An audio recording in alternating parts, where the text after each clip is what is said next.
Aujourd'hui, le truc s'attaque à une technique majeure de la cinématographie, le montage.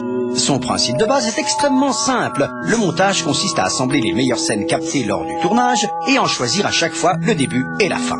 Mais le sujet est beaucoup plus vaste qu'il n'y paraît et nous y consacrerons donc 2 exposés. Aujourd'hui la technologie, la prochaine fois la pratique. Sur le plan technologique, 3 méthodes se distinguent.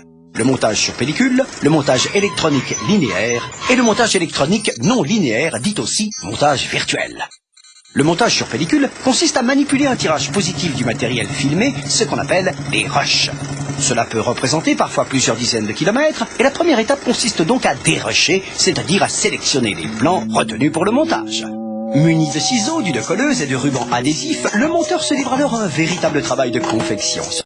Dans certains pays machistes, a provoqué une féminisation outrancière de cette profession. Ce montage, qu'on appelle la copie de travail, est ensuite conformé, c'est-à-dire reproduit sur le négatif du film, qui servira par la suite au tirage des positifs de projection.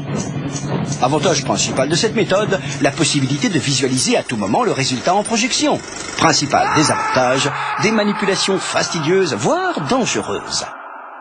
Le montage électronique linéaire est plus spécifiquement dédié à la vidéo et les rushs se présentent cette fois-ci sous la forme d'une montagne de cassettes.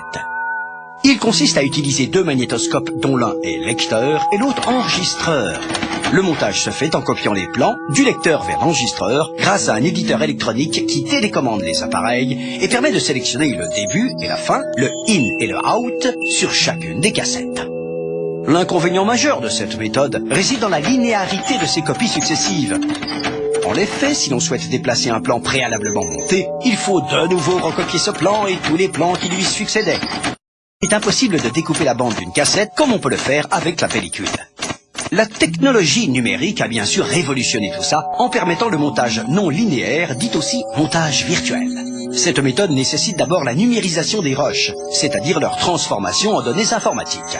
Lorsqu'il s'agit de rushs vidéo, il suffit de brancher le magnétoscope sur l'ordinateur. Mais si les rushs sont sur pellicule, il faudra auparavant passer par un engin spécialisé, le télécinéma, sur lequel nous reviendrons une autre fois.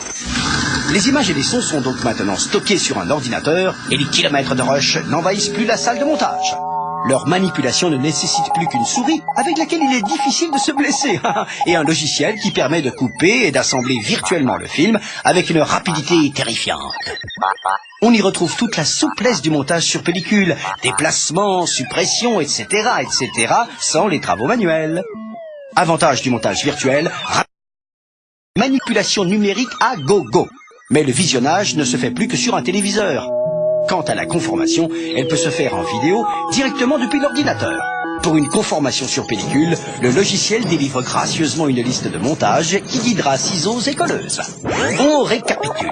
Le montage consiste à assembler des rushs en déterminant le début et la fin. 3 technologies se distinguent. Le montage sur pellicule, dangereux. Le montage électronique linéaire, laborieux. Et le montage virtuel, prodigieux.